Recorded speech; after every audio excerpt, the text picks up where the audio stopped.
We're here at AQS QuiltWeek in Paducah, and I am sitting with the Janome America Best of Show winner, Margaret Solomon Gunn, and this is the first time for you, right, at this show? This is my first Best of Show here, yes. Well, yes. I know that you've won a number of other awards, but how does it feel to be at the top of the heap? It's, you can't describe it. You know, it's just this shocking, this doesn't happen, you don't see it coming, you can't go, maybe, no, you don't.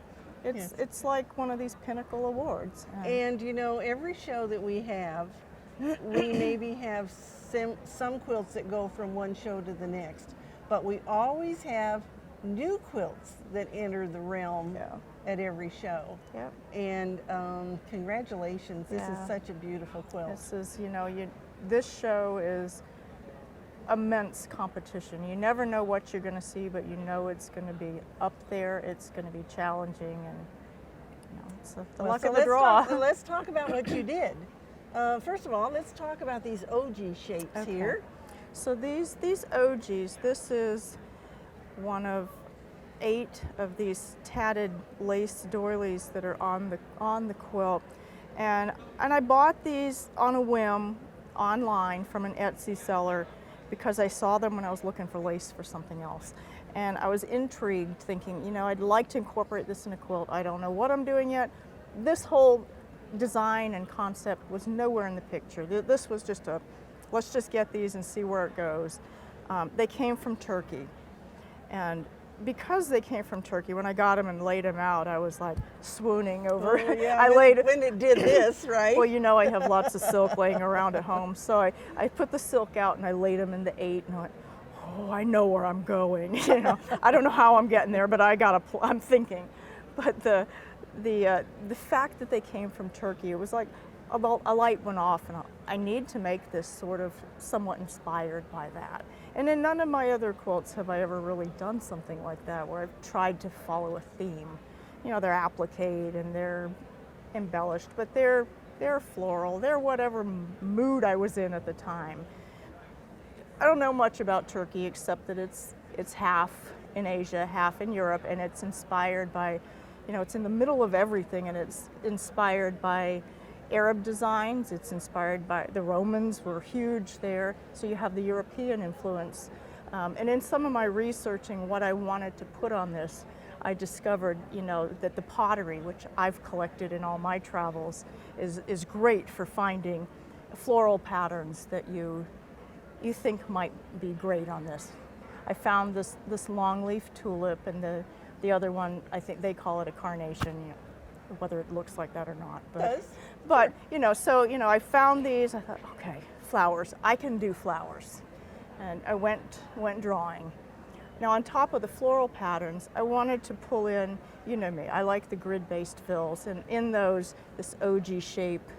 These are nice. These are OG shaped too, scalloped OGs.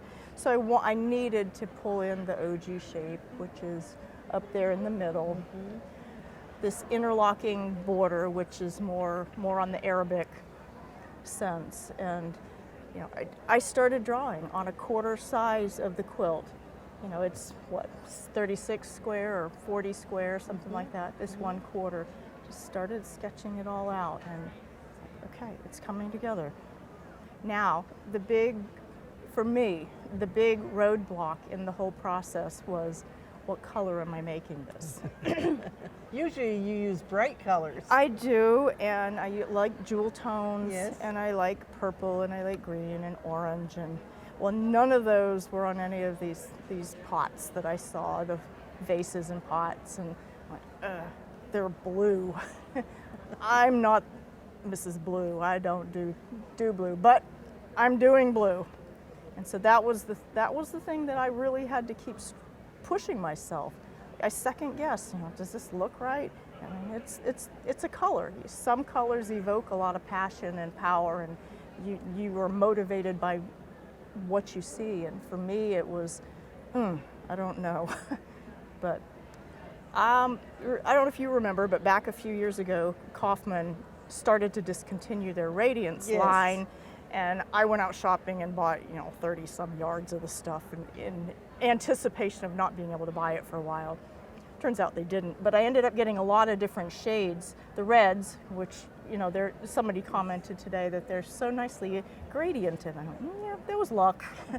But all the blue I hand dyed, and I did this was, I'll call it my first foray in hand dyeing fabric, because I really hadn't done much. Have my pots, have my dyes. At the time, I did not have a book on how to do this. I just had, yeah, let's try it. Pour it in the pot, let's go. And I had, you know, 20 shades of blue laying around, drying in my bedroom one day, and here we go. You know, here we go. You know, and it's like, at the time I was doing it, I couldn't have reproduced a color, but I sure could make a lot of them. So. And so when you're doing all this applique, are you doing that by hand, or is that a machine technique? It is all by hand. All by hand applique. And a couple of different methods.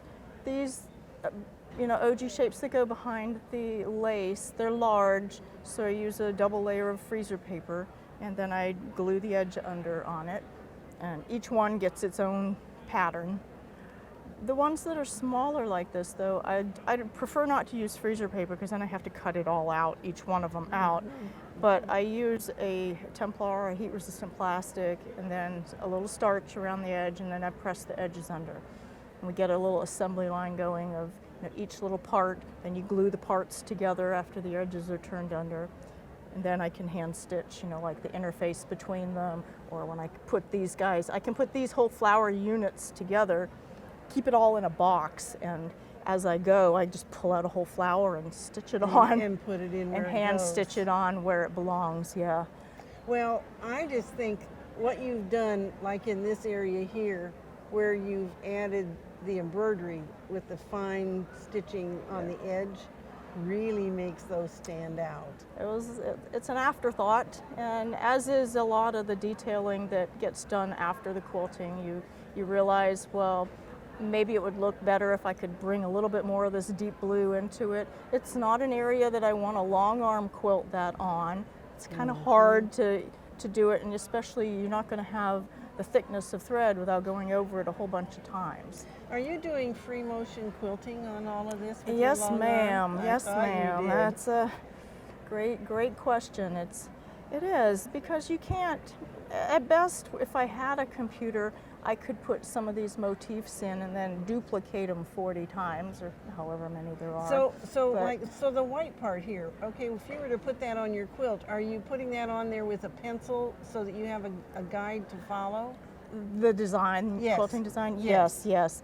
I have anything that is duplicated and intended to be symmetrical, I have marked with a blue pen. Okay.